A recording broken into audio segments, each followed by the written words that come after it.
గంగ పవిత్రతకు ప్రతీక, పాపాలను కడిగే దివ్యనది. కానీ గంగ భూమికి ఎలా వచ్చింది? ఆమెకు జాహ్నవి అనే పేరు ఎలా వచ్చింది?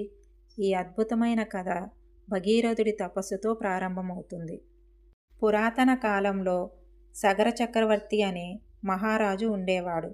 అతనికి 60,000 మంది కుమారులు. ఒకసారి అశ్వమేధ యజ్ఞం చేస్తుండగా యజ్ఞపు గుర్రం అకస్మాత్తుగా అదృశ్యమయ్యింది. ఆ గుర్రాన్ని వెతుకుతూ వారు కపిల మహర్షి ఆశ్రమాన్ని చేరుకున్నారు. ధ్యానంలో ఉన్న మహర్షిని అనుమానించారు. కపిల మహర్షి కళ్ళను తెరిచిన క్షణంలో 60,000 మంది కుమారులు బూడిద అయ్యారు. కాలం గడిచింది. సగర వంశంలో భగీరథుడు జన్మించాడు. తన పూర్వీకుల ఆత్మలకు శాంతి కలగాలని, గంగను భూమికి తీసుకురావాలని సంకల్పించాడు. 1000 సంవత్సరాల తపస్సు.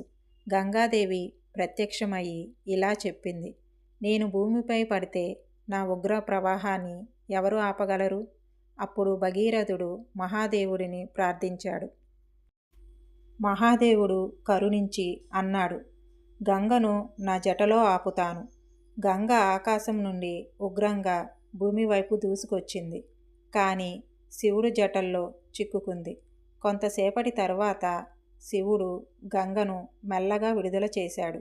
అలా గంగ భూమిపై ప్రవహించడం ప్రారంభమయ్యింది.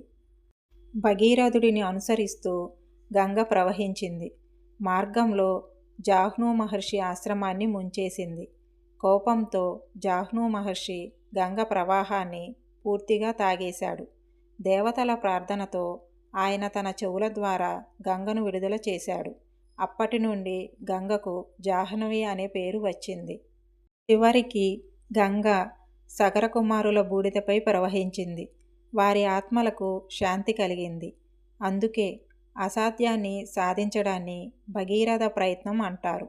శ్రద్ధ, తపస్సు, విశ్వాసం ఉంటే దేవతల కరుణ తప్పకుండా లభిస్తుంది. గంగ పవిత్రతకు మాత్రమే కాదు, సహనానికి కూడా ప్రతీక.